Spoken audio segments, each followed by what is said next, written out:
Captain Elias Thorne had always dreamed of owning a piece of land where the horizon stretched endlessly, a place far from the chaos of urban sprawl. Born into a military family, he enlisted young, rising through the ranks with a discipline forged in the fires of countless deployments.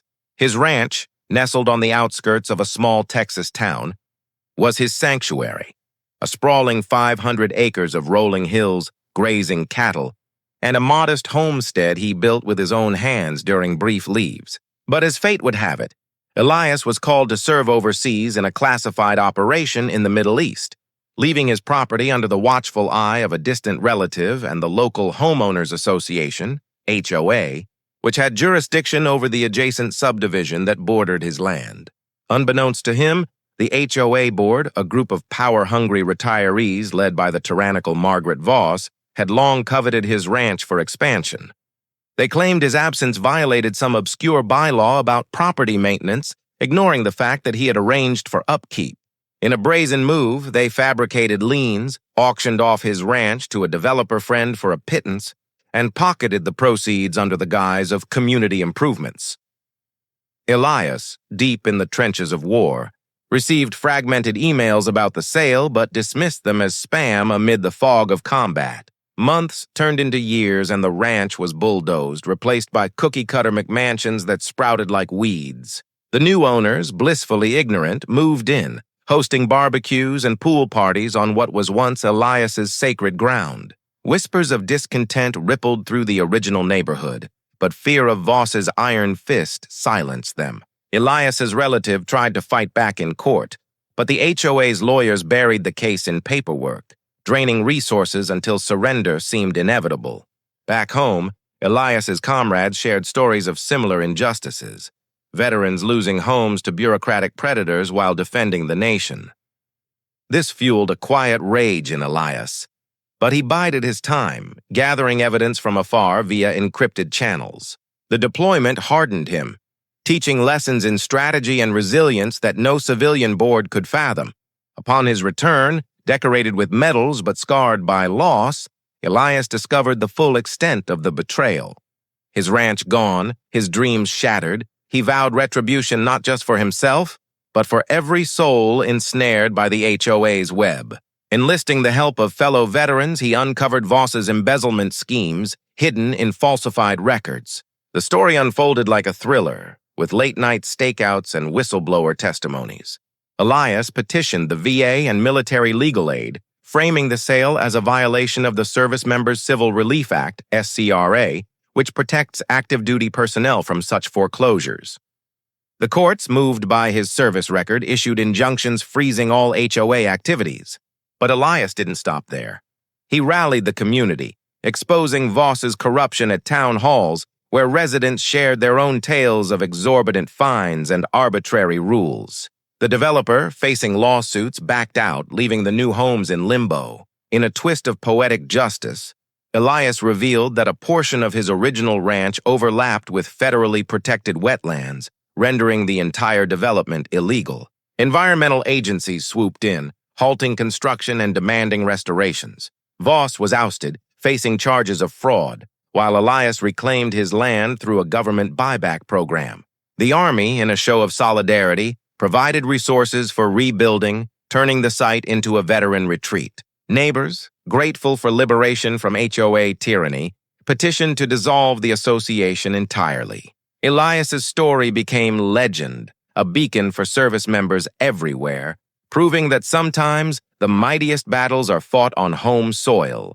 Years later, as he sat on his porch watching the sunset, Elias reflected on the journey from soldier to savior, reclaiming not just land but justice itself. Sergeant Lena Ramirez, a decorated Marine with tours in Afghanistan under her belt, inherited her family's Arizona ranch from her late father, a Vietnam vet. The property, vast and arid, was her anchor amid the storms of military life. When orders came for another deployment, this time to the Pacific Theater, she entrusted management to a trusted neighbor and paid HOA dues in advance for the bordering community.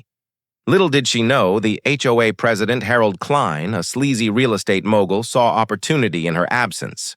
Citing neglected fences, which were actually damaged by a storm, Klein pushed through a forced sale, auctioning the ranch to his own shell company for development into luxury condos. Lena, amidst jungle patrols and radio silence, got wind of it through a frantic call from her neighbor, but communication blackouts delayed action.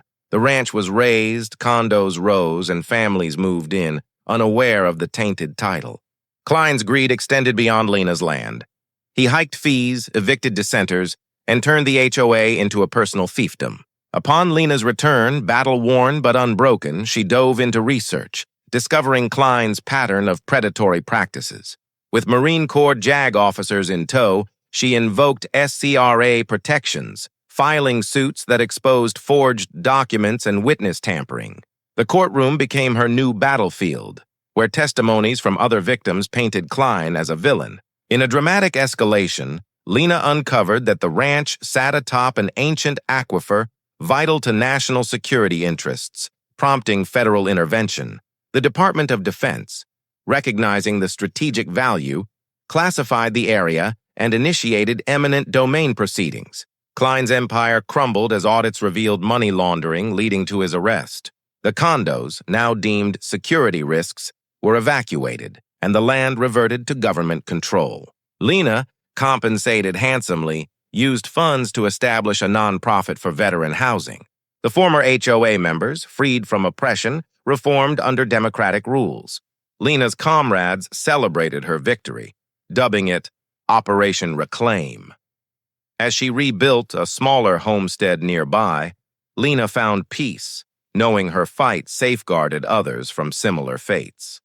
The story spread through military circles, inspiring reforms in property laws for service members. Major Alex Harper, an Air Force pilot, cherished his Montana ranch as a retreat from high-altitude stresses.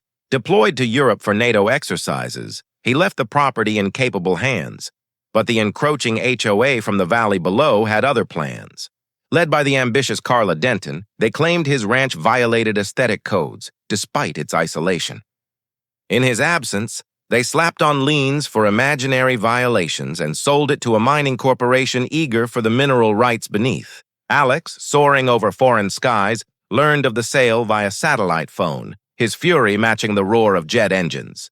The ranch was stripped, pits dug, and workers housed in temporary barracks. Denton's HOA terrorized the community with surveillance and fines, stifling opposition. Returning home, Alex harnessed his intelligence training to investigate, unearthing Denton's kickbacks from the mining firm. Partnering with the Air Force Office of Special Investigations, he built a case under federal racketeering laws.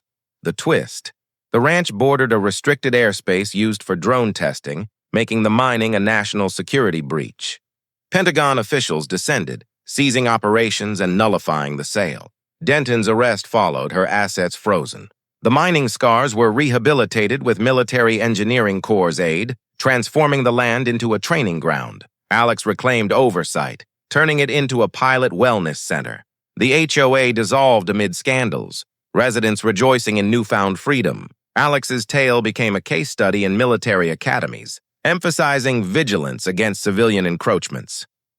Lieutenant Commander Sofia Chen, Navy SEAL, owned a coastal California ranch overlooking the Pacific, her haven after covert ops. Sent to the South China Sea, she automated payments to the adjacent HOA, but the board, under the ruthless Victor Lang, eyed her prime real estate for a resort.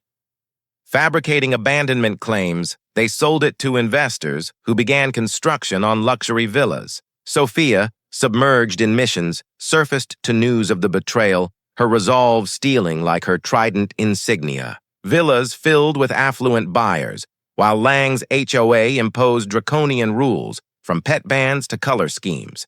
Back stateside, Sofia employed SEAL tactics, surveillance and infiltration to expose Lang's bribery ring. Invoking SCRA and environmental laws, the ranch hosted endangered species, she triggered a multi-agency probe. The Navy's involvement revealed the site's proximity to submarine routes, classifying it as strategic. Villas were razed, land reclaimed for defense purposes. Lang fled but was captured, facing espionage charges for foreign ties. Sofia founded a SEAL veteran support group on the restored property. The community, liberated, voted out the HOA. her story echoed in naval lore, a reminder of home-front battles. Colonel Marcus Hale, Army Ranger, held his Colorado ranch as sacred ground, earned through blood and sweat. Deployed to Africa, he overlooked the HOA's creeping influence from the foothills. President Evelyn Thorpe orchestrated the sale, citing wildlife encroachments as violations, pocketing profits from a ski resort developer. Marcus, in the savannas, received intel too late. Slopes were carved, lodges built, tourists flocked. Thorpe's regime fined arbitrarily, evicting families. Returning, Marcus mobilized Ranger alumni, digging up Thorpe's tax evasion. Under SCRA, courts invalidated the sale. The ranch's mineral springs tied to military HOA abolished. Marcus established a ranger retreat, his victory.